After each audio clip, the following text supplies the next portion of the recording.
This is National Native News. I'm Antonia Gonzalez. The St. Croix Chippewa Indians of Wisconsin face a more than $5 million fine by gaming regulators. As Wisconsin Public Radio's Danielle Kading reports, the proposed fine was sent to tribal leaders in a letter from the National Indian Gaming Commission over accusations of misused casino funds. The commission cited more than 500 violations last month where gaming revenues were spent without proper justification. Several tribal council members and tribal chairman Lewis Taylor are accused of using the money to pay for bonuses and travel expenses. Commission Chairman Janadev Chaudhuri says tribal leaders weren't acting in the interest of the tribe or Indian country. We want to take as strong of an action as possible that targets both correction of the issues involved, but also sends the correct message that these types of matters won't be tolerated. Chaudhuri called the tribe's actions an anomaly in an industry that is very well regulated. He declined to comment on whether the commission has made any referrals for criminal charges. Tribal representatives have been unavailable for comment. That was Danielle Kading reporting. Vermont will celebrate Indigenous Peoples Day on the second Monday in October. The governor has signed a bill renaming Columbus Day to honor Indigenous people.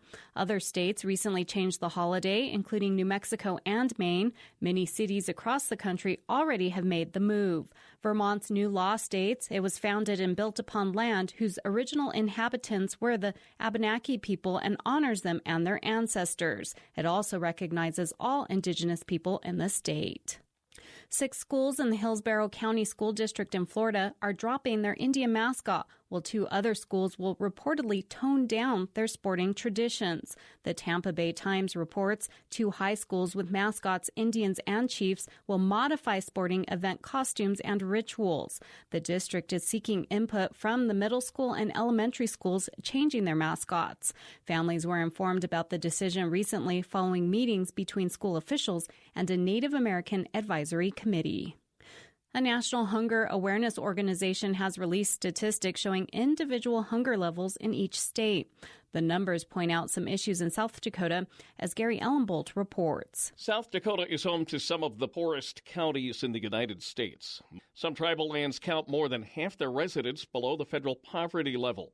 The group Bread for the World compiles statistics on poverty and related food insecurity in the U.S.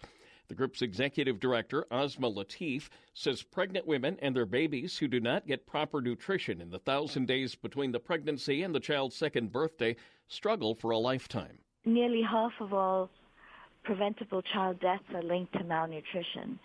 For children who grow up malnourished, the effects are long-term, and there is irreversible damage for children who are malnourished in that 1,000-day window.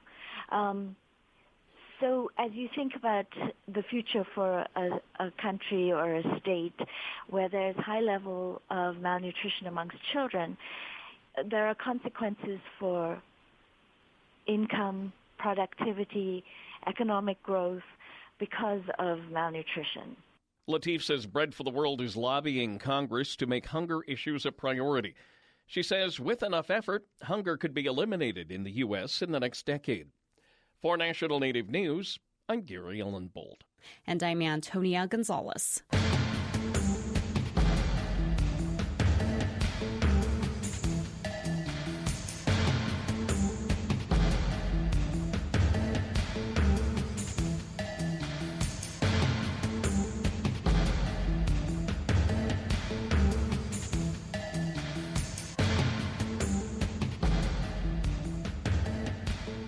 National Native News is produced by Koahnic Broadcast Corporation with funding by the Corporation for Public Broadcasting.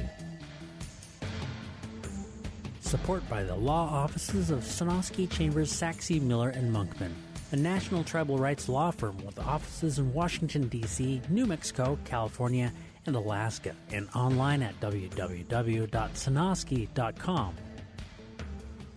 Support for law and justice-related programming provided by Hobbs, Strauss, Dean & Walker, LLP, a national law firm dedicated to promoting and defending tribal rights for more than 30 years. More information available at hobbsstrauss.com.